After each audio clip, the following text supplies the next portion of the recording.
дебют үшін әрине жақсы қарсылас. Люлю және басталмай жатып уақыт дәл тиген жеп. 6 раундқа жоспарланған жекпе-жек айтпақшы. Тамаша. Бұндай қарқынмен Калинин мерзімнен бұрын аяқтауы да мүмкін. Бірден. Нокдаун емес, біздің тұстан тұрыс көрінбей қалды шыны керек. Қандай шабуыл болғанын бәлкім шынымен де.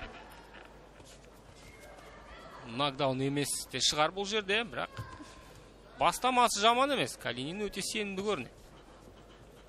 Қол жоғары ұстап жақындаудың амалы. Қытай боксшының көздегені.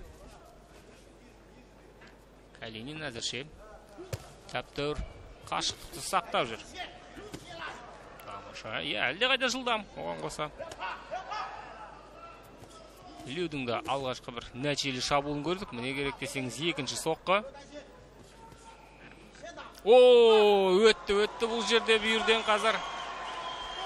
Қалпына келеді, үлгереді ме? 8 секунд уақытта, тұрды.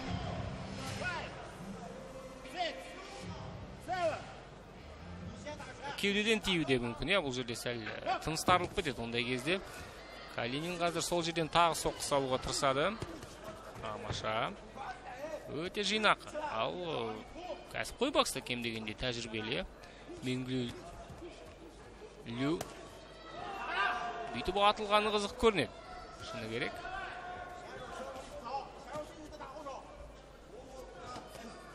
Бүйірден де салып көрді. Қорғанысы жақсы. Апперкот. Бірақ міне өзде кейде ашылып қалып жатыр.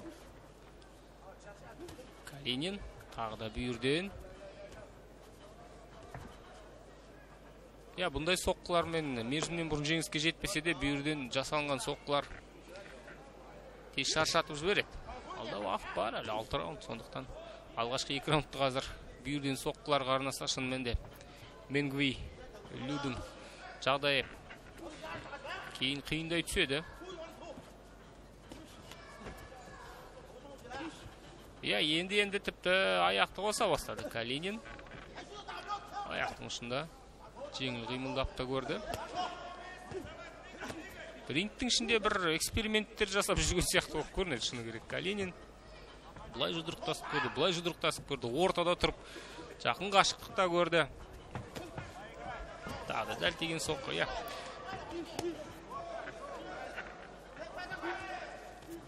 Емін еркін қимылдай бастады раундтың соңына қарай Калинин. Бірақ енді бұндай боксшы қарсы босаңсуға да болмайды. Жоқ жерден 1-2 соққы, ауыр соққы тигізген көрдік. Сондықтан жинақ болу керек әрине әрбір сәтте. Раунд сөзсіз Калининдікі, оған жай ғана басымдылықтан бөлек. Бұл жерден нокдаунды да қосуға болатын шығар.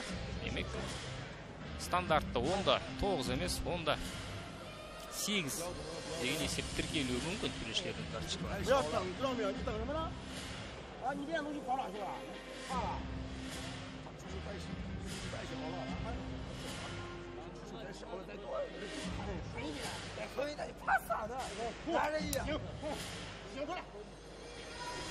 А мы тем временем все ближе и ближе к главному событию вечера. Но пока что прямо сейчас 11-й поединок.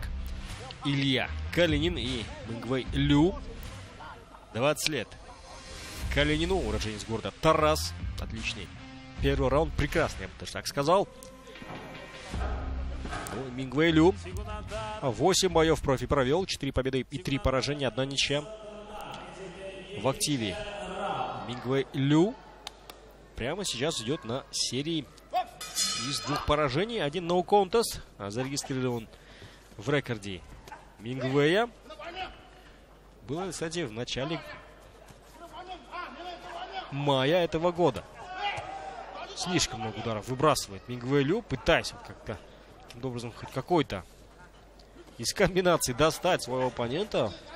А вот Калинин, несмотря на тот факт, что он дебютант, работает очень выверенно. Лишних ударов не наносит. На дистанции жестко отрабатывает ударом по корпусу, левым хуком и как понимаю, будет дальше выцеливать печень своего оппонента. Ну, по крайней мере, в голову удары не забывает. Даже обратился к рефери, чтобы таким образом осмотрели врачи состояние оппонента. Но, к сожалению, здесь должен понимать Илья Калинин, что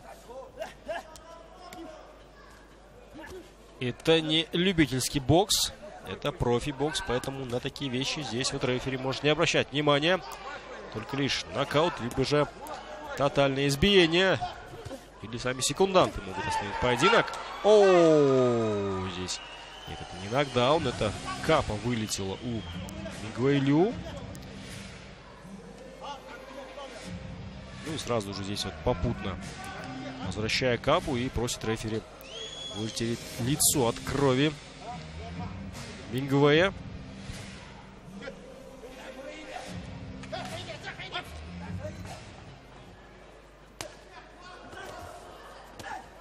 Ох, еще по корпусу здесь справа уже.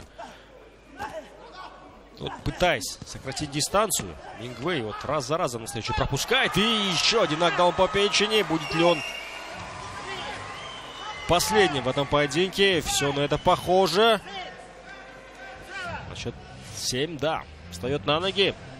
Минута еще остается до окончания второго раунда. О, левый хук и... Да, все. А, нет, обратите внимание, рефери не засчитывает нокдаун, только лишь потерю равновесия. На мой взгляд, не оправился еще после того пропущенного удара. Мингвей Лю. Ну, обратите внимание, как здорово работает Калинин. В такой классической манере против такого оппонента, как Мингвей Лю, который постоянно идет вперед. Причем знает Лю, что будет удар по корпусу. Но понимает, что если будут застаиваться, то защита пробьет. Защиту пробьет, так или иначе, Калинин. Все пропускает, абсолютно все пропускает. Очень много ударов. Съедает буквально своим лицом Мингвей Лю. Здесь, наверное, даже и секунданты даже задумаются о состоянии своего подопечного, если они заботятся вообще о здоровье Мингвей Лю, потому что, ну, шансов я, честно сказать, после первого раунда уже не вижу. А второй заканчивается, это уж точно. После такого второго раунда Илья Калинин в каждом раунде оформляет нокдаун.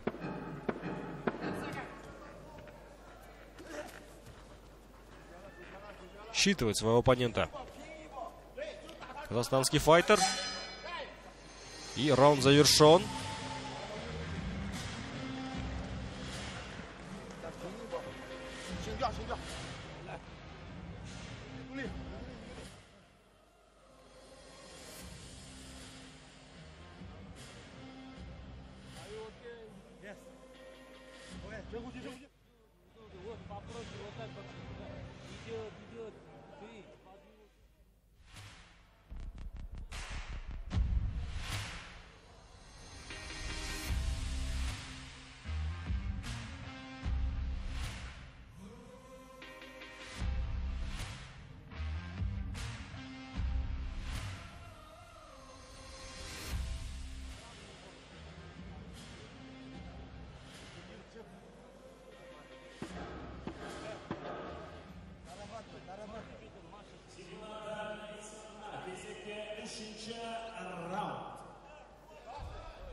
Иә, 2 раунд бойы қаншама қиыншылыққа тап болса да, Мингвей Лю әлі де төтеп беріп отыр. Әлі де жұдырықтасуға дайын, тіпті міне ашық ұрысқа кетті. Енді түсініп отыр, иә. Шеберлік жетпейді, сондықтан болды ғой. Осымен аяқтайтын да шығармыз. 3-ші нокдаун. Болды. Жекпе-жек тоқтайды, түсінуімше. Жалғастырудан бас тартып отыр өзі. Жоқ, аяққа тұрды, қараңыздар.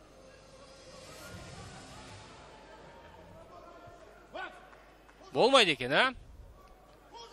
Мингвей Лю әлі де үміті бар жеңістен. Әлі де өзімді толықтай көрсеткен жоқпын деп есептейтін де шығар. Қалмайды. Калининнің артынан қайта міне өзі бар. Ара қашықтықты үзуге тырысады және бір қызығы Калининге ыңғайлы қашықтықта тұрып алады. Калинин оп-оңай міне соққыларын тигізіп отырады, қараңыздар. Салған әрбір екінші соққысы дәл тиіп жатады.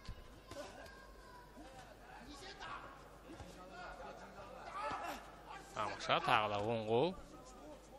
Бірақ Илья қарқынды көтеруге асықпайды.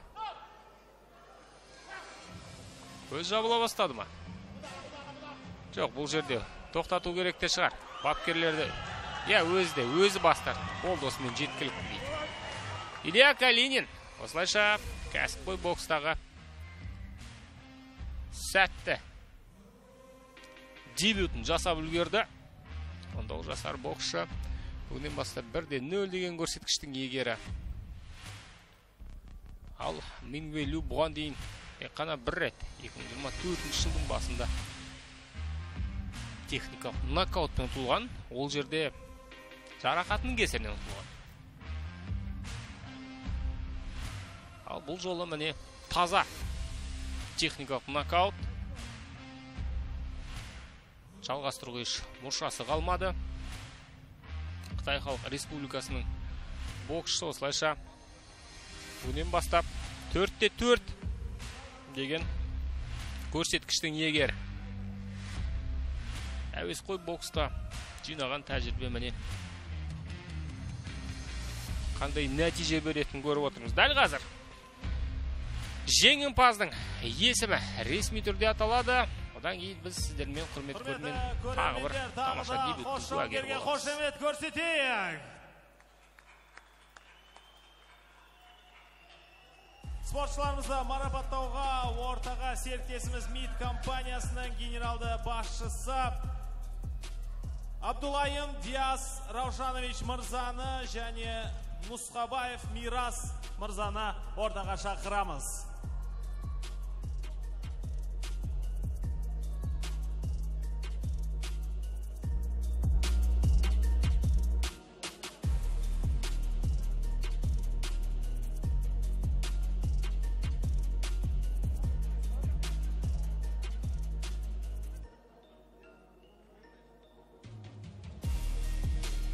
Сонымен ғандар мен мырзалар, бұл айқас 3-ші раунд 1-ші минут 5-ші секундта тоқтатылды.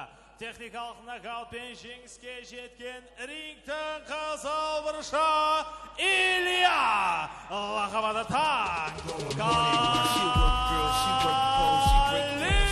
Илья Калининнің кәсіпқой бокстағы алғашқы жеңісімен құттықтаймыз. Құрметті көрермен,